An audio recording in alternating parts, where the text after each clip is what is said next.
So, I was listening to a podcast the other day, and this scientist said that the best thing a woman can do for her health is increase her levels of oxytocin.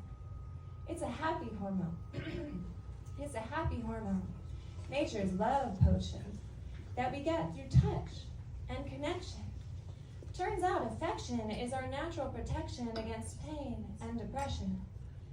And to get the highest dose, it's recommended to take a lover or breastfeed a baby, which isn't always super accessible. But this lady said maybe there's another way to get the oxytocin boost if you haven't a mate or chicks in the roost. Yes, that hormone can be induced by reading a novel.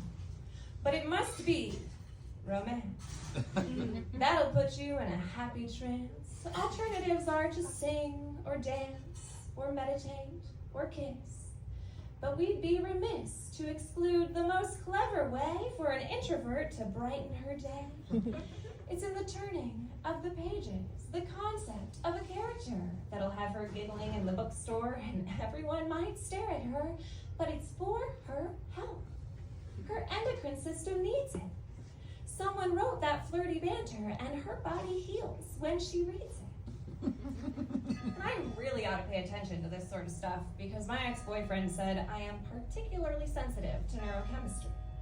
Because when I'm hungry, I'm hangry. And when I'm tired, I am so tired. But when I'm inspired, I'm on top of the world. Typical girl.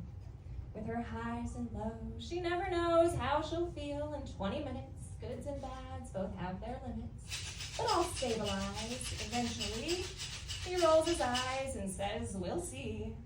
But now I know I don't have to be victim to my biology. I've got a new technology to elevate my state without resorting to an entire plate of cake my mother bakes. Because the answer isn't in the sugar she cooks. Science says it's in the books.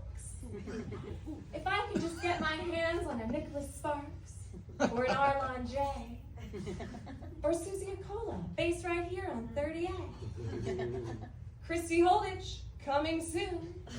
Allie Diamond too, with a little doom and gloom, which may not be the best way to improve your mood, but it's all about your attitude, and I must express my gratitude to share a room with writers whose ideas are keeping women sane.